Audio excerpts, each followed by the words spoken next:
Alors, calcul de l'intégrale de Gauss. Euh, L'intégrale de Gauss, c'est l'intégrale entre moins l'infini plus l'infini de exponentielle moins t carré dt. Et il y a une valeur qui est à retenir, puisque c'est une valeur qui fait intervenir pi. Et en gros, cette intégrale-là, elle vaut racine de pi. Ça, c'est le calcul par l'utilisation des coordonnées polaires. C'est un calcul assez astucieux qui, en quelques lignes, permet de trouver le résultat voulu. Et c'est du coup assez rapide. On va s'appuyer donc sur ce poly, sur ce document que j'ai écrit et qui nous servira de support. On commence par un petit peu de définition. Intégrale de Gauss, c'est donc cette intégrale-là que j'ai écrit. Comme dit précédemment, intégrale entre moins l'infini et plus l'infini d'exponentielle moins t carré dt. Euh, donc par la méthode polaire, il s'agit de poser i et de calculer i carré, qui est donc l'intégrale double d'exponentielle moins x carré plus y carré dx dy. Là, avec les coordonnées polaires, en posant x est égal à r cos θ et y est égal à r sinus θ, on a cette relation-ci, x carré plus y carré est égal à r carré. Et cette relation-là, elle va être très importante parce que ça va pouvoir faire apparaître un moins r carré dans l'exponentielle. Donc au passage, les éléments infinitésimaux dx, dy changent. Ils deviennent r dr dθ, comme on peut le voir ici. Et donc, on a i carré qui vaut l'intégrale entre 0 et 2pi, de l'intégrale entre 0 et plus l'infini, de l'exponentielle moins r carré, r dr dθ. Alors pourquoi ici on a deux intégrales qui vont de moins l'infini à plus l'infini, et ici on a une intégrale qui va entre 0 et 2pi et une intégrale qui va entre 0 et plus l'infini?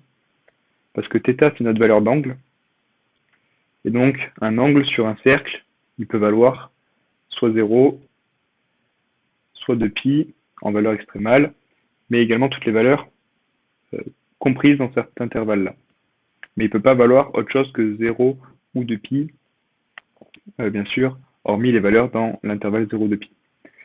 En fait, si vous voulez, lorsqu'on tourne autour d'un cercle, on fait un tour qui correspond à un angle de 2pi, mais une fois qu'on recommence, ça fait 2pi modulo 2pi.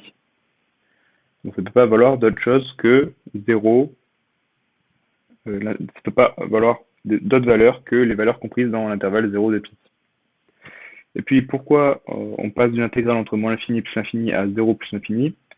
Ça c'est notre rayon, et un rayon c'est forcément positif.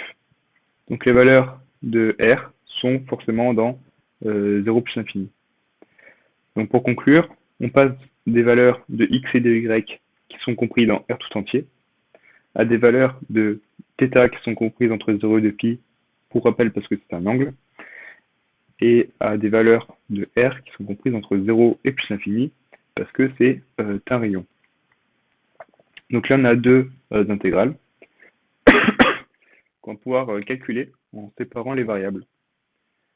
Donc on sépare les intégrales, ça nous donne l'intégrale entre 0 et 2pi de dθ, pour l'intégrale entre 0 et plus l'infini, l'exponentielle moins r carré r dr. Ça, c'est assez facile à calculer, ça fait 2pi. Et ça, c'est une intégrale qu'il va falloir qu'on calcule, mais ça ne va pas trop nous poser de problème. Puisque en posant u est égal à r carré, un changement de variable en réalité, on a du qui est égal à 2r dr, et donc dr qui devient du sur 2r. Donc le changement de variable nous fait diminuer le carré dans l'exponentielle et fait disparaître le r ici. Ce qui fait qu'il reste que i carré est égal à 2pi fois l'intégrale entre 0 plus l'infini de 1 demi de exponentielle moins u du. Et ça, c'est une primitive relativement simple, puisque la primitive, c'est moins exponentielle moins u.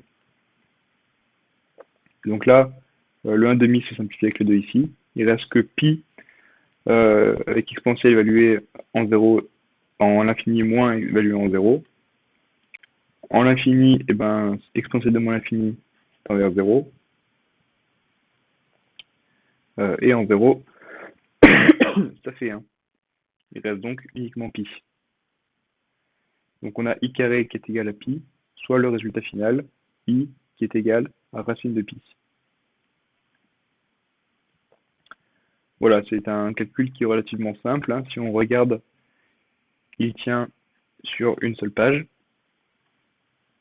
Il existe d'autres calculs beaucoup plus compliqués, notamment par double, voire triple changement de variable, ou également par une intégrale dépendant de n.